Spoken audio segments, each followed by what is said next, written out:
ሌላ ልብ ሰባሪ አደጋ በቤተ ክርስቲያን ተፈጥሯል። መንግስት የሀዘን ቀን አውጇል። ቅዱስ ሲኖዶስም አዲስ መግለጫ አውጥቷል። ሰላም ውድ የጊዜ ሚዲያ ቤተሰቦች እንደምንቆያችሁልን፣ እንዴት ሰነበታችሁ? ዛሬም እንግዲህ በአዳዲስ መረጃዎች ተመልሰን መጥተናል።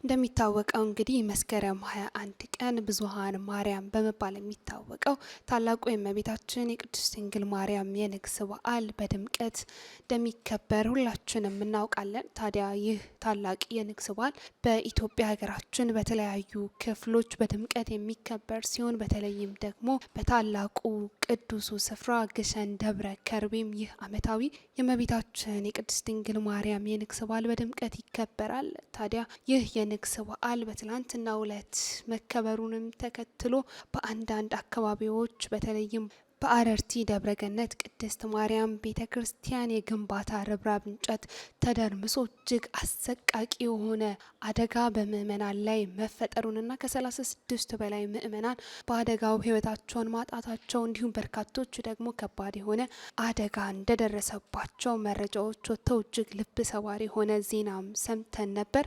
ታዲያ በዛሬው ዕለት ደግሞ የተዋሕዶ ሚዲያ ማዕከል አዲስ አበባ ባወጣው መረጃም በደቡብ ወሎ ዞን አምባሰል ወረዳ በትላንትናው ዕለት መስከረም 21 ቀን የእመቤታችንን የቅድስት ድንግል ማርያምን የንግስ በዓል ወደ ግሸን ደብረ ከርቤ ሄደው ለማክበር የተዘጋጁ ምዕመናን ላይ እጅግ አሰቃቂ የሆነ አደጋ እንደደረሰባቸው ተሰምቷል። የደቡብ ወሎ ዞን ፖሊስ መምሪያም እንደገለጸው ከደሴ ወደ ግሸን ሲጓዙ የነበረ አንድ የህዝብ ማመላለሻ አውቶቢስ 013 ቀበሌ ልዩ ቦታው ቁንዲ ከሚባል ቦታ ተገልብጦ 2 ሰዎች ላይ ሞት እንዲሁም ደግሞ 6 ሰዎች ላይ ከባድ የሆነ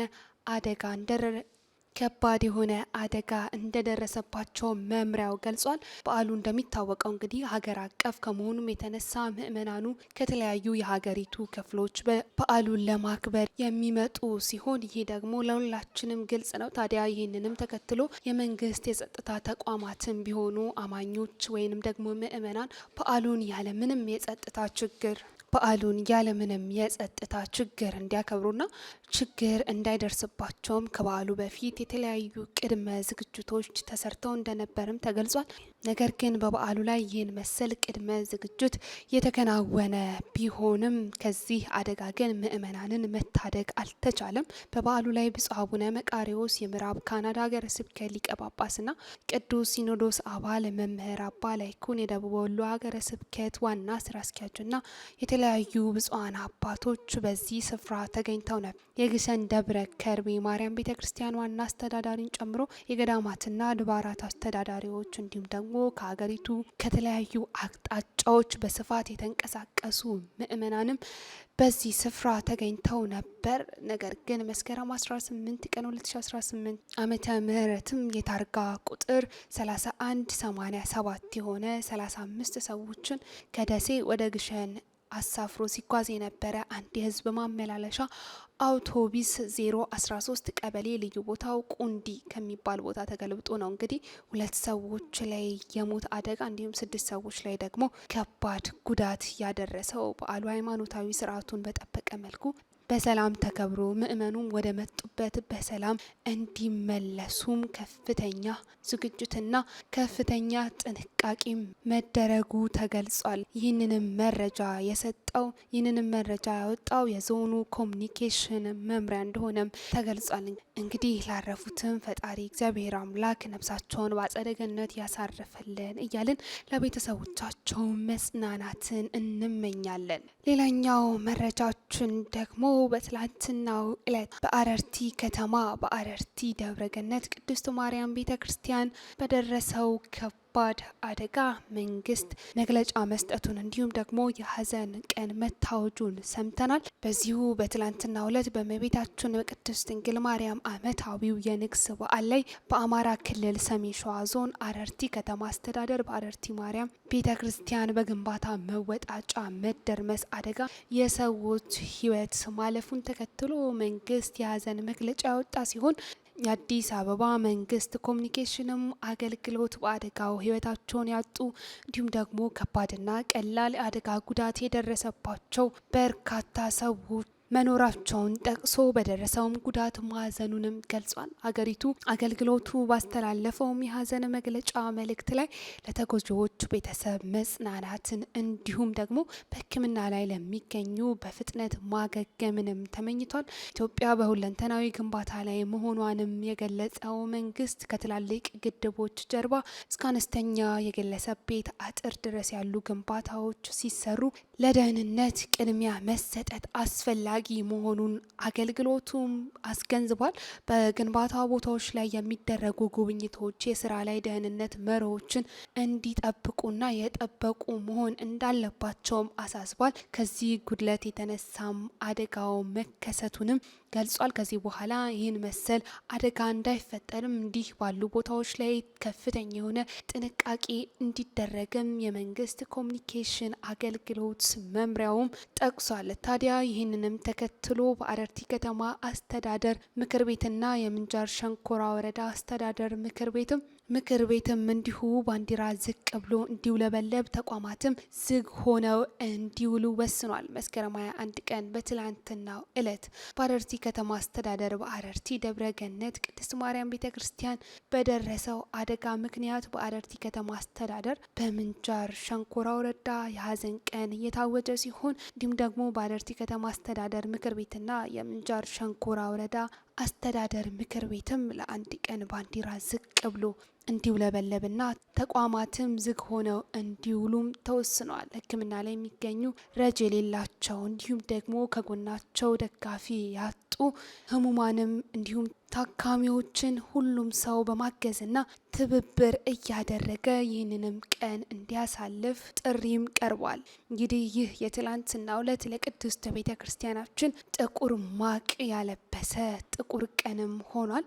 በአረርቲ ከተማ አስተዳደር ምክር ቤትና በምንጃር ሸንኮራ ወረዳ አስተዳደር ምክር ቤትም የተወሰነው ውሳኔ የታወጀውም የሀዘን ቀን እንግዲህ በዛሬው ዕለት ተፈጻሚ ሆኖም ውሏል። ሌላኛውና የመጨረሻው መረጃችን ደግሞ ቅዱስ ሲኖዶስ የሰጠውን የሀዘን መግለጫ እንዲሁም ደግሞ በርካታ ብፁዓን አባቶች ያወጡትን ልብ ሰባሪ የሆነ የሀዘን መግለጫዎች ይዘንላቸዋል። ከኢትዮጵያ ኦርቶዶክስ ተዋሕዶ ቤተክርስቲያን ቅዱስ ሲኖዶስ የሀዘን መግለጫ የተሰጠ ሲሆን የሀዘን መግለጫውም እንዲህ ሲል ሰፍሯል። ሁለተኛው ሞት በእነርሱ ላይ ስልጣን የለውም። ራዕየ ዮሐንስ ምዕራፍ 20 ከቁጥር 6 ላይ መስከረም 21 ቀን 2018 ዓ.ም ከጠዋቱ 1:45 ላይ በሰሜን ሸዋ ሀገረ ስብከት በምንጃር ሸንኮራ ወረዳና በአረርቲ ከተማ በምትገኘው የደብረ ገነት ቅድስት ማርያም ቤተክርስቲያን ዓመታዊውን የቅድስት ድንግል ማርያምን ክብረ በዓል በማክበርና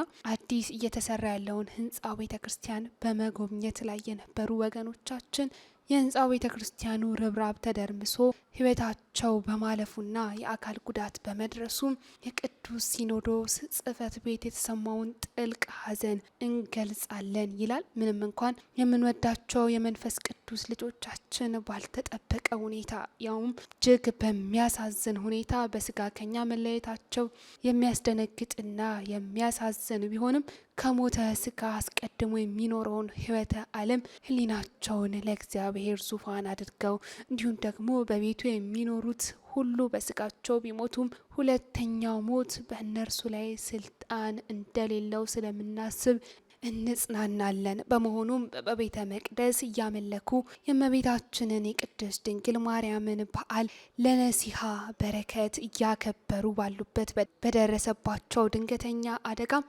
ከመካከላችን ያጣናቸው ወገኖቻችን ቅዱስ ዮሐንስ በራእዩ እንደተናገረው ከድካማቸው አርፈው ከነርሱ ጋር ለዘላለም የሚነግሱ መሆናቸውን ያለ ጥርጥር እናምናለን። በራእየ ዮሐንስ ምዕራፍ 20 ከቁጥር 6 ላይ እንደተቀመጠልን እንዲሁም ደግሞ በዚህ አደጋ ምክንያት ለሞቱ ወገኖቻችን እግዚአብሔር አምላክ እረፍተ ነፍስን እንዲሰጣቸው ለቤተሰቦቻቸው ሁሉ መጽናናቱን እንዲያድላቸውና አካላዊ ጉዳት ለደረሰባቸው ወገኖቻችን ፍጹም ፈውስን ሰጥቶ ወደ ተሟላ ጤንነታቸው እንዲመልሳቸውም እንመኛለን ሲል የኢትዮጵያ ኦርቶዶክስ ተዋሕዶ ቤተክርስቲያን ቅዱስ ሲኖዶስ ጽሕፈት ቤትም መግለጫውን አውጥቷል። ይህንንም ተከትሎ እንግዲህ በርካታ ብፁዓን አባቶች እንዲሁም ደግሞ የሃይማኖት ተቋማት ጉባኤ ጭምር መግለጫዎችን ያወጡ ሲሆን የሃይማኖት ተቋማት ጉባኤውን በሀዘን መግለጫው በዚህ ድንገተኛ አደጋ ምክንያት የበርካታ ምእመናን ሕይወት ማለፉንና ከፍተኛ ጉዳትን በመከሰቱ የተሰማንን ጥልቅ ሐዘን ከልብ እንገልጻለን ያለ ሲሆን ይህ ድንገተኛ አደጋም ለተከሰተባቸው የኢትዮጵያ ኦርቶዶክስ ተዋሕዶ ቤተክርስቲያን አባቶች፣ መሪዎችና ለመላው ማህበረ ምእመናን በሙሉ በተለይም ደግሞ ለአረርቲ ደብረገነት ቅድስት ማርያም ቤተክርስቲያን አገልጋዮች፣ ለሟቾችን ቤተሰቦችና ወላጆቻቸው ፈጣሪ የልብ መጽናናትንና ጽናትን እንዲሰጥልን ከልብ እንመኛለን። በዚሁ አደጋ ምክንያትም የአካል ጉዳት ደርሶባቸው በሕክምና ማዕከላት የሚገኙ ወገኖቻችንን በሙሉ ፈጣሪ ፈውስ አግኝተው እንዲሁም ደግሞ ፈጣን ፈውስ አግኝተው እንዲሁም ደግሞ ቶሎ እንዲያገግሙ ፈጣሪን ከልብ እንማጸናለን። በመጨረሻም እንዲህ ያለ ድንገተኛ አደጋ ሲከሰትም መተጋገዝና መደጋገፍ ሃይማኖታዊ ግዴታችንና ኢትዮጵያዊ ባህላችንም በመሆኑ ሁላችንም ጉዳት የደረሰባቸውን አካላት በሙሉ በማጽናናት እንዲሁም ደግሞ በመደገፍ ከጎናቸውም እንድንቆም በፈጣሪ ስም ጥሪያችንን እናቀርባለን ሲል የኢትዮጵያ የሃይማኖት ተቋማት ጉባኤ መግለጫውንም ሰጥቷል። ይህንኑ ተከትሎ ብፁዕ ቅዱስ አቡነ ማትያስም የተሰማቸውን ጥልቅ ሐዘንና አባታዊ መልእክታቸውንም አስተላልፈዋል። ብፁዕ ቅዱስ አቡነ ማትያስ ቀዳማዊ ፓትርያርክ ርዕሰ ሊቃነ ጳጳሳት ዘኢትዮጵያ ሊቀ ጳጳስ ዘአክሱም ወዕጨጌ ዘመንበረ ተክለ ሃይማኖት መስከረም 21 ቀን በትላንትናው ዕለት በሰጡትም መግለጫቸው መልእክታቸው በሰሜን ሸዋ ሀገረ ስብከት በምንጃር ወረዳ በአረርቲ ከተማ በደብረገነት ቅድስት ማርያም ቤተክርስቲያን አዲስ እየተሰራ ባለው ህንጻ ቤተክርስቲያን ውስጥ የመወጣጫ መሰላል ተደርምሶ ህይወታቸውን ላጡ ወገኖቻችን የተሰማንን ጥልቅ ሐዘን በመግለጽ በአደጋው በሞተ ስጋ ለተለዩ ወገኖቻችን እረፍተ ነፍስንና በአደጋው የአካል ጉዳት ለደረሰባቸው ሁሉ ምሕረትን በመላው ለተጎጂ ቤተሰቦች ደግሞ ምእመናን መጽናናትን ይስጥልን በማለት አባታዊ የሐዘን መልእክታቸውን በተሰበረ ልብ ውስጥ ሆነው አስተላልፈዋል። እንዲሁ ደግሞ የሞት ጣር ያዘኝ ጭንቀትና መከራም አገኘው መዝሙረ ዳዊት መዝሙር 116 ከቁጥር 3 ላይ የተቀመጠውን መጽሐፍ ቅዱሳዊ ቃል መነሻ በማድረግም አባታዊ መልእክታቸውን ያስተላለፉት በኢትዮጵያ ኦርቶዶክስ ተዋሕዶ ቤተክርስቲያን የደቡብና ምዕራብ አፍሪካ ሀገረ ስብከት ሊቀ ጳጳስ የሆኑት ብፁዕ አቡነ ሄኖክ ናቸው። እንግዲህ ይህንን በትላንትናው ዕለት የተፈጠረውን አደጋም ተከትሎ በርካታ የቅድስት ቤተክርስቲያናችን ብፁዓን አባቶች እንዲሁም ደግሞ በርካታ መምህራንና በርካታ ምእመናን የጠለቀ ሐዘን ውስጥ ገብተናል። ታዲያ ይህንንም ተከትሎ በርካታ ብፁዓን አባቶች ናቸው መግለጫዎችንና መልእክቶችን የመጽናኛ መልእክቶችን ያደረሱት። እኛም ከወጡ መልእክቶችና የሐዘን መግለጫዎች መካከል መርጠን ለእናንተ አድርሰንላችኋል። እኛም የተሰማንን ጥልቅ ሐዘን እንገልጻለን። ውድ የጊዜ ሚዲያ ቤተሰቦቻችን ለዛሬ ያዝንላችሁ መረጃችን ይህንን ይመስል ነበር። በሌላ መረጃ እስክንገናኝ ድረስ ሰናይ ጊዜ ለእናንተ ተመኘን።